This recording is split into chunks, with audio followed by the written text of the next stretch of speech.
Chelsea 0, Arsenal 1, another loss against the Gunners to contend with this season for Chelsea fans, and ultimately the end of our first cup hope for this season. Blue Believers, to another episode of the Stamford Sync, where we are syncing up with everything Chelsea FC, and today we're talking about Chelsea getting launched out of the cup by Arsenal, who will go on to Wembley, and hopefully will be defeated by either Man City or Newcastle. I would love to see Newcastle win this cup, actually, now that we're not in it, saying that, you know, obviously they won this one last season as well. Yeah, and Crystal Palace won the FA Cup. So, you know, it's not necessarily all still in Arsenal's hands, but it won't be at the hands of Chelsea. So there's, you know, a reasonable amount to talk about with this game, man, but ultimately, because it was so cagey, I'm not going to do like a play-by-play and stuff. We're just going to talk about the match in general. We'll go a little bit through the lineup, what some of the issues with the squad were, and I'm going to pull up a few tweets and a comment that I received that ultimately really typify how I feel about this game and maybe explain it a little bit more articulately and well thought out than I could. But guys, before we get into the video, if you are enjoying the content and would like to see more, please do me the distinct honour of liking and sharing the video, subscribe to the channel, or just roast me in the comments, whatever gets you through your day. Right, so at the gate, the lineup was weird, wasn't it? The lineup was weird. It is the first time we have seen a proper 3 at the back, 5 at the back since Tuchel, really, in the grand scheme of things. Do you know what I mean? And this is one of the things that's starting to annoy me, man. It's like, when is the last time we weren't hit by a situation? Do you know what I mean? Like, the best teams have their players available to them reasonably often and are not dealing with quite as much in the way of players coming back from injury as we are, and there's always something, isn't there? There's always a reason why we can't just put out what looks like our strongest 11, and it seems like it's been that way for a really long time, mostly through the Maresca stuff, maybe, generally through like all of last season with Cole Palmer's injury and stuff, and do you know what I mean? It's just one of the things that's just starting to irritate me a little bit, and there's nothing that can be done about it, do you know what I mean, really, or other than wait until the summer and spending a huge amount on new players. But yeah, it just feels like there's always something in the way of us putting out our strongest 11. So we went for a 5 at the back. It was Robert Sanchez in goal, Malagusto at right wing back, a centre back 3 of Yoro Hato, Trevor Chalobah, Wesley Fofana, Marco Correa at left wing back, a midfield 3 of Andre Santos, Enzo Fernandez, Moises Caicedo, and Delap and João Pedro as a 2 up top. So even though it was a weird lineup, it's still a strong lineup for the most part. Do you know what I mean? It was unusual because it's like, oh, we're experimenting against Arsenal, but, you know, the experiment, it's not even just like Rosinia being like, oh, I'm experimenting. It's like, without, you know, Jamie Gittins is injured and not amazing. Garnacho has been off it for a while now, and since the 2 goals he scored at Arsenal, just hasn't looked very good at all. Pedro Neto failed a late fitness test. Reece James failed a late fitness test. Do you know what I mean? And you know, so it's like, what can you do really at that point with your only fit winger natural being Garnacho? Because Cole Palmer's still coming back from injury issues. Esteval, I completely understand him not getting the start in the game with everything he's been through recently, and ultimately, fair play to the lad for getting on the pitch at all. Do you know what I mean? Because he could have missed that game, and maybe some Chelsea fans wouldn't have been okay with that, but personally I'm like, yeah, mate, take your time. It's football, man. Do you know what I mean? If you've got family stuff to deal with, you've got family stuff to deal with, innit? So it was a weird lineup, albeit it kind of made sense from the perspective of trying to get something out of the game as well. And a lot of people are saying that, yeah, it was like geared towards getting to that half an hour so we could put Esteval and Cole Palmer on. But ultimately, I don't believe that. Do you know what I mean? I think it's like he wasn't right. I'm going to see the game out for 60 minutes and then we'll try and score. Like, obviously, he was going to try and get something out of it. I guess the massive talking point, really, in terms of what didn't work in this lineup is, for me, pretty much all of it worked apart from Liam Delap, right? Liam Delap didn't even just play up top. He was basically like drifting out to right wing all of the time. Liam Rosinia did that a little bit with him at Hull, so it's not completely unfamiliar. Do you know what I mean? It's not completely unfamiliar, I guess, but we've seen Maresca use Delap drifting out wide and putting crosses in and stuff, but ultimately it doesn't look like it's his best position, does it? I'm starting to get a bit concerned about Liam Delap in general, because that's what, 2 goals in like 21 appearances now. Like, we're going to get onto something about that a little bit later, but yeah, man, Liam Delap was a bit of a letdown. And without, you know, those creative players like your Cole Palmers and your Estevals, it was difficult to get the best out of João Pedro, I think, as well. So at the end of the day, the positive to take from this game is we took them to the last second. Do you know what I mean? We literally took them to the last second. We were in the game until the last second. And the goal that we conceded ultimately was incidental. Like, if we'd have drawn this game 0-0, I'd have felt the same as the fact that we lost 1-0. But ultimately, the goal was created by us throwing the kitchen sink at Arsenal until the very last second. So I get it, man. I get it. Do you know what I mean? And I even said on the stream, I was like, I did a stream with Kai from Behind the Dugouts last night. It was a watch along. Really, really fun. Had a great time.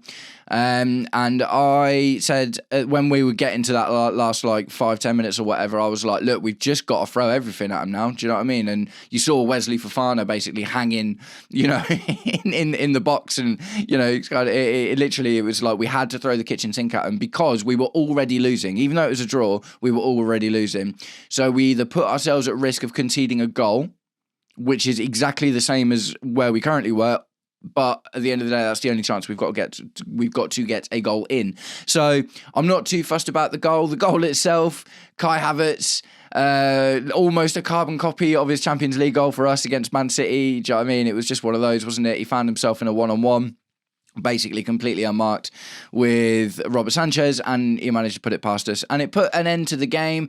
It was, you know, it would have been a great goal for Arsenal fans, but as a Chelsea fan, I was just like, it didn't change anything. Do you know what I mean? Because it's a league game. It's not a league game, sorry. There's no goal difference to worry about or whatever. It was just a simple knockout round, and we were already losing at that point. So the extra goal, and it wasn't a result of Arsenal playing well.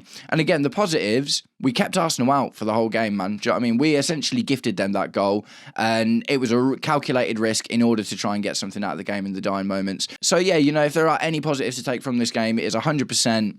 We took them right to the wire, man. Do you know what I mean? We took them right to the wire. This is the champions-elect, top of the Champions League. Absolutely unbelievable defence. Do you know what I mean? They're the stingiest defence in the entire league. And what we managed to do was stop them from scoring. There was a moment in the game where they had like two corners and a free kick, or two free kicks in a corner or something like that, and we were keeping them out. We managed to allow them not really to play their normal game. And ultimately, it's disappointing, but there are still promising things for me to look at in this game, being like, yeah, okay, I didn't even hate, like, and I'm going to get onto this in a few of these tweets in a minute as well, I didn't even hate watching us play five at the back. I was like, it looks all right, man. It looks all right. Do you know what I mean? We tried to Mourinho it a little bit, and ultimately it didn't work out. So it was always going to be tough. You know, if you take it back to the first leg, Liam Rosenior was missing a lot of his players. And maybe, you know, a little bit of the blame can be put on him for trying to get Sanchez to play out from the back in that game in particular, which did, you know, cost Sanchez his confidence, which ultimately cost us a couple of goals in that first tie as well. But when I said this at the start, like, the situations are driving me nuts, do you know what I mean? But when you factor objectively a lot of the situations into first half, we were missing loads of players, and second half, we're still missing players for whatever reasons, and we're having to try something different, do you know what I mean? I think we, in particular, you know, for the game last night, I think we put in a pretty good showing. So I'm going to get onto a couple of tweets that I've seen this morning, because I think it's really interesting. There's going to be a lot of fans out there that are, you know, we've lost to Arsenal and you should be upset. Yeah, 100%. I agree with that. I'm upset about it, man. There's a lot of fans that are, you know, being a bit more hyperbolic about it than others, and I think it's really interesting to see some of the bigger Chelsea aggregators, their opinion. So I'm going to bring up a couple of tweets from PYS actually, and you know, he's normally an aggregator of the news, but he's got a really good opinion as well, and this one in particular I thought was quite interesting, and ultimately I mostly agree with. So he said, unpopular opinion perhaps, but I don't dislike what Rosenior did tonight. We stifled them until the very last minute. The plan was clear, to get to 60 minutes until he could bring on his 2-star attackers. That in itself, like I said, I'm not sure if I agree with that. I think you try and get a goal, didn't you? Always, you're trying to score. You're not trying to win the game until then. But I do understand what you're saying. Palmer is not right, and Esteval was just flying back from Brazil from a personal issue. I think the fact that Chelsea fans and Rosenior pinned hope on two attackers shows the lack of quality in the rest of the attack. Arsenal were incredibly well drilled and insane physical monsters.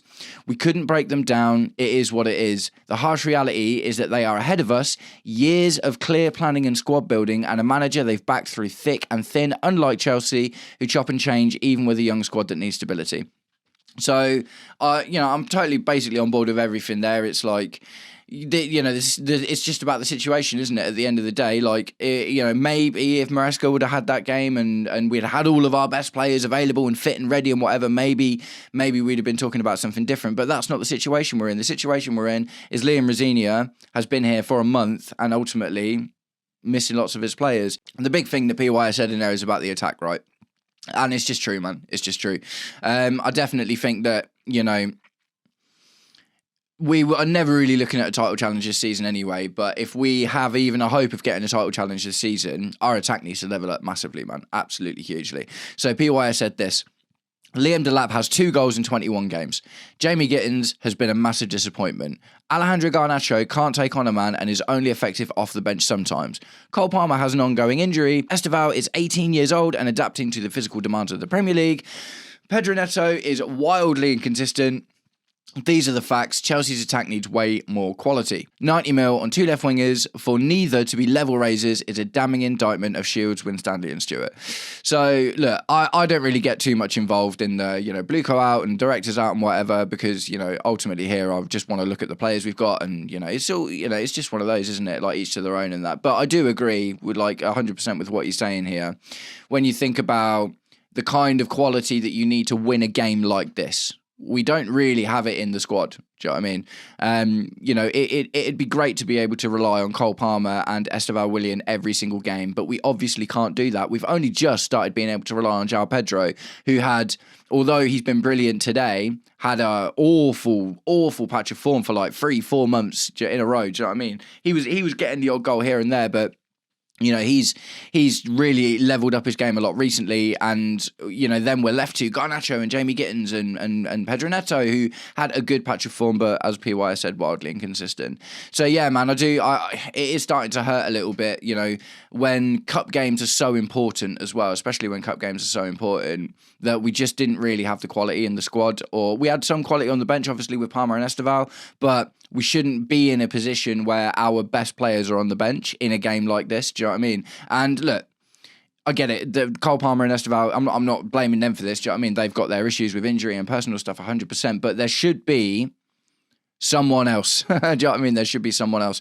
So I can really, really only agree that the recruitment it looks like it's really starting to hurt us at the moment, and I really, really hope that we look at sorting that out, man, with some quality. We've got Giovanni Kendler coming in, Emmanuel Omega, although he's quite injury prone. Are either of these guys needle movers either? It remains to be seen.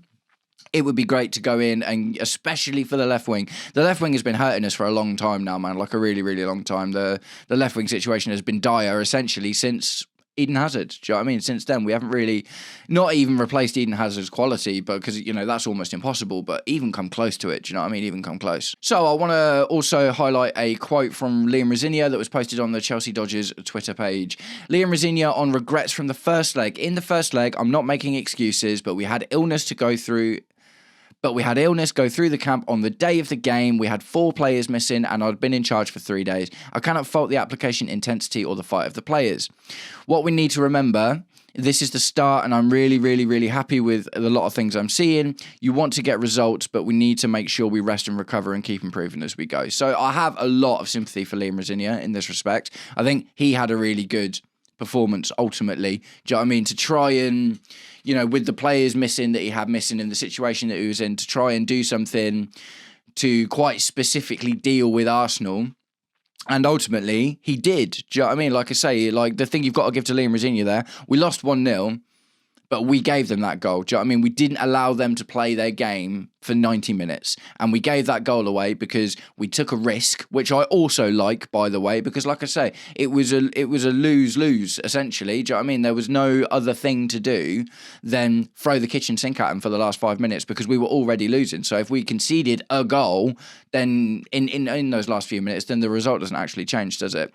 So yeah, I've got a lot of sympathy for Liam Rosenior in this respect, and like I say, it's just one of those things, as good as a manager as he may or may not be, it largely remains to be seen, although he has been knocking it out of the park since he's been here.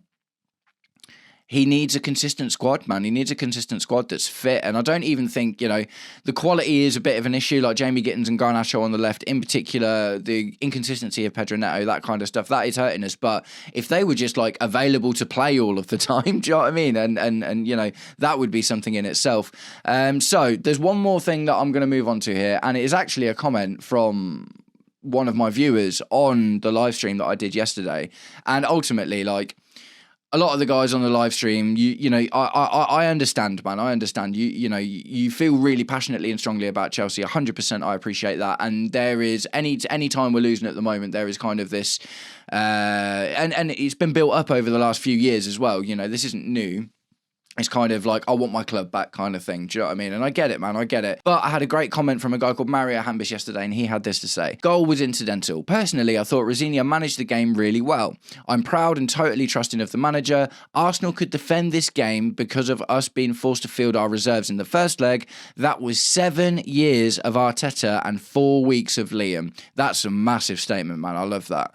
I'm feeling really confident for the future under Liam. So, nice one, Mario. Really appreciate that, man, because you put that in not long after the video went out, and I needed that. Do you know what I mean? I needed that because it was it's true, man. It's true, and I think the telling statement there for me is Arteta has had 7 years, all of the money that he wants to spend on that team, and Liam Rosinia has been here for 4 weeks and is not able to field his strongest 11.